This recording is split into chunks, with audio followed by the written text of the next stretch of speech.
It's Friday, it's your friendly neighborhood AI wife, and we are going to get into some reaction videos. I'm hoping that I'm not too set up for this because you guys know I have no clue what we're watching.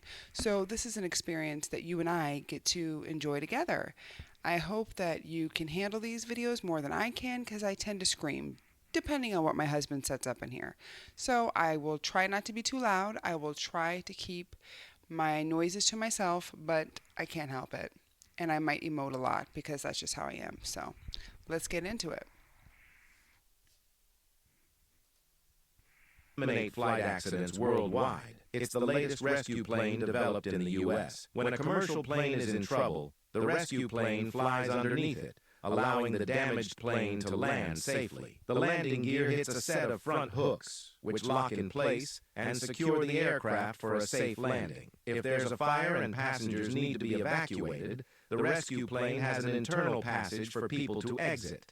Once everyone is evacuated, the platform tilts 15 degrees, letting the damaged plane slide off into an uninhabited area. The rescue plane's ultimate goal, however, is to catch spacecraft. When a returning spacecraft re-enters the atmosphere at high speed, the landing platform extends cables, similar to those on aircraft carriers. The spacecraft deploys a tailhook to grab the arresting wire. The flying platform then reels the spacecraft back slowly, reducing its speed and safely securing it. This method minimizes the need for deceleration maneuvers and saves fuel during landing. This airplane could eliminate flight accidents. Hey guys, we have a lot of comments to get through. Oh my gosh. Start. Wow, that little town really got shit. I've never seen a sized tornado. People are horrible, y'all. Couldn't even afford this.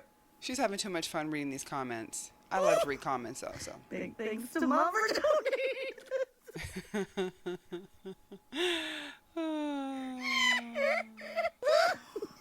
Town after night. Ma'am. When choosing a tornado for your project, this gift right here. What is that? I'm no weatherman, but you Do you like to read the comments? Can I tell you something? I spend too much time to read comments. Too much time. I don't really go back and forth with people in comments. I'm more of like I'll drop a like, I'll drop a heart, but I don't like to engage people too much in comments because I love to read them. I'm more of like, let me just sit here and eat my popcorn and watch other people. Because what I've noticed is if I start engaging a person, then I have to talk about it for days because then they want to go back and forth and I'm already over it. I'm on to the next. I honestly don't care about what we're talking about at this point, unless it's something I'm extremely passionate about. But that's not most comments. People just like to leave the craziest comments. Or, here's the other kicker. Have you ever left a comment and you get more likes on that than even some of the content you created? I'm like, oh, goodness. But she's enjoying these comments. She's enjoying them a little bit too much. And could you imagine setting your kid up for a science project like that? Like you knew darn well, Glenda, when you set that up. You knew what was going to happen to little Toby when he took that to school. That's too much.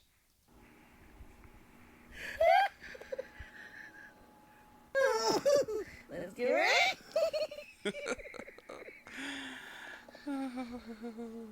Storm only lasts. Shout out to Adiza Ferris.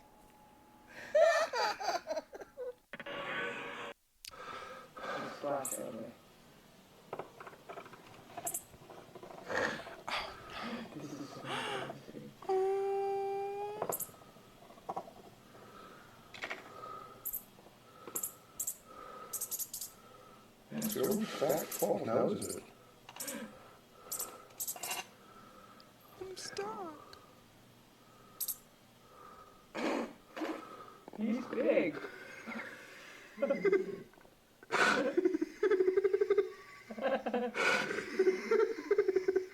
Oh my gosh.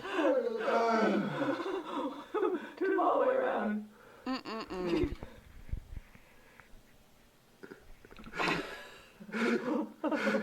him out already. Oh, It's a kangaroo rat. That's too much. I guess it's a good thing they added laundry to New York City's smallest studio, because this is all the storage you have for clothing. You're probably going to be doing laundry on the daily. The laundry edition also comes with a breakfast bar, which means you don't need a dining table, but it does beg the question, where do you put the bed? Just in case anyone doesn't remember, they're trying really hard to rent this apartment out. This space is 6.5 feet. The main door opens right here, the bathroom door opens over there, and the closet opens there. You're going to be putting a stool right here. Your dishwasher does, in fact, open all the way, although it's pretty close. So a place like this has to be for somebody who's living by themselves, or a couple or roommates who barely have any type of clothing, any type of personal items, anything. How do you live in a place this small? Now, I do remember watching a video where a girl was saying, I just rent this space so that I could be in the location of town where it's at. So I will pay that high cost so that I could live in this certain part of the neighborhood. And it just blows my mind because I'm not spending that kind of money just to live in a certain neighborhood, to not have any space, unless, like I said, you're a single person by yourself and maybe you work 12, 16 hours a day, so you don't need any space. But it just blows my mind because I'm sure this location right here is going for $1,800 plus. I mean, what are we talking about now? I want him to say the price. What is the price? What do you think the price is? We've got a brand new 2-in-1 laundry with lots of extra drawers for some additional storage right near it. We've got 4 burners and a microwave and a decent amount of kitchen storage for an apartment this size. One window here facing the building next door. Your second window with the same view over there. Dimmer on the light. Built-in fan, and your bathroom, which is probably the most normal part of this apartment. That's pretty big. This is $2,595 per month, Midtown East, and I'm still trying to figure out.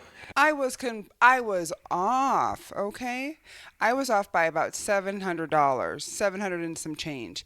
$2,500. I guessed $1,800. I was clearly off. So the largest part of this entire little efficiency space, condo, whatever you want to call it, was the bathroom.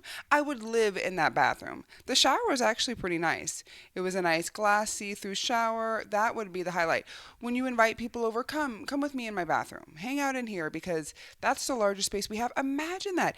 You couldn't even fit you can't put a couch right there. So shout out to Rent New York, but this is super tiny. Who is paying $2,500 for a location like this? I understand though. Demand, but come on, that's too small for that price. How do you lay this out? I guess it's a good thing they added laundry to New York City. Honestly, in 100 years, I think we're going to become the third world country. Like, I literally think Canada and North America, we are going to become the third world country. The education system in China is honestly unlike anything that I've ever seen. These are kids in kindergarten. They're sewing. Look at what they're doing. Like, it is honestly unbelievable. This is an account that I just started following, and it completely blew my mind. Literally, the hands-on learning, the motor skills that these kids have to be able to sew in that kind of detail, it is just absolutely mind-blowing. It's not just that. Like, look at their gym. I don't think I know 15-year-olds that could do this. Like, that is crazy. These are just kids. They're literally 5, 6, 7 years old. Look at that. They're building a society of champions, a society of doers. And honestly, I really do believe that in North America, we need to start looking at what they're doing in their education system, because in 100 years, they're going to surpass us in every single measure. There's no way they're more than 3, 4 years old. Have you ever seen a kid with this type of motor skills? I've never seen anyone at that age be able to do that and have that type of like hand-eye coordination. Like, look at the things that they're teaching them. It's all hands-on training. It's all useful stuff. And I'm going to show you some cooking videos. Like, the cooking that they're doing, they're teaching them everything from the beginning. Look, they're starting them at such a young age. It is unbelievable. This is honestly probably one of my new favorite accounts right now. This is one of those, like, cute little, like, Barbie ovens or anything like that. Like, this is the real deal. Like, they're cooking. Shout out to Mario for the North. All I think of when I look at this is these children are extremely young, right? So they're probably getting this in preschool, like he was saying, and then into kindergarten. Most of the programs have been cut at schools for the longest time. I remember growing up and having art, which would be some of the crafts that they're creating, and we had art frequently. Art is not even on the table that much anymore at the schools. So some schools don't have it at all, some have it depending on the schedule and flexibility of the teacher, even if there is an art teacher. So as they're doing all of stuff in China, I think we just don't have a lot of these programs to even instill these type of traits in kids. I think it's great that they're doing this, and it is sad for our kids because it shows you our kids are capable of doing so much, but they just don't have access to all of this. And there's a part too where they're kind of training these kids and getting them ready for what? Leave it up to your own thoughts of how these kids are going to be perfect little workers by the time they're 18 years old. Shoot, by the time they're in the sixth grade, they're going to be perfect little workers. And so it kind of hits me on both sides. Whereas it's great that they're teaching them all these skill sets, but then I'm like, what's the purpose of this? And then I'm like, oh, I wish that our kids had more access to this stuff too, but we just don't have the type of opportunities. But this is wild to see how they're training these kids because it shows you kids are capable of doing so much, even from a young age as they get older. And it's really what you offer them and what they have access to. Cooking food. They're learning how to actually cook. Like, this is honestly incredible. This is the type of stuff that our schools need to be doing. Like, why are we not doing even half of this stuff? Our education system needs a complete reform. We need to start showing society things that are useful, things that will make kids successful. Laying bricks? Like, this is I've never been taught this ever in my life. It is unreal. Like, I could just keep going on and on about how honestly unbelievable it is. Kindergarten. These are kindergarten kids. I wouldn't even know where to begin how to do this. Like, and I'm an adult. I'm in my mid-40s. I'm a middle-aged man. He's like, I can't do and this. These kids have more skills than I do. Like, look at this. It is just amazing. Anyways, I tried to compile some of the best of everything that I've seen, and it's absolutely astonishing. Honestly, in 100 years, I think we're... I knew somebody was going to start sewing little turkeys. I was thinking in my head, if they start sewing, I am done. Because that is one thing that I've never been able to do. My mother-in-law has tried to teach me how to sew. I've been to plenty of classes where everybody tries to teach me how to sew. And I'm like, give me a staple gun or some super glue. Because I cannot sew. So those kids, they got me beat. They got me beat bad.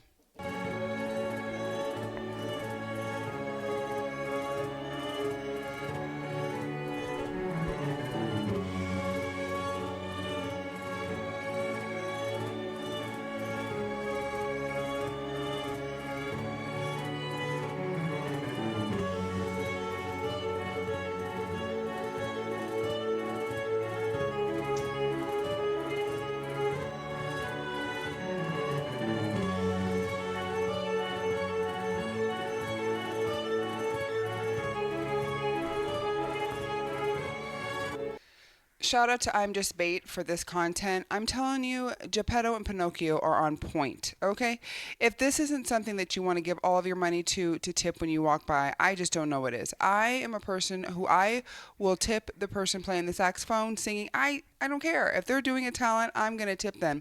I would give them the change in my pocket. I absolutely would.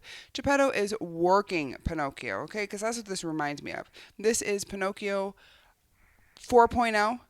With the painting, how the dexterity that this man has to be able to do this. This is phenomenal. I am tipping.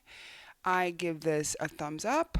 I like this one. I think this is cool. And I'd just like to say that I'm very proud of my husband because these have been good videos for me to react to. Nothing too scary, nothing too jump scare because you know I don't care for those.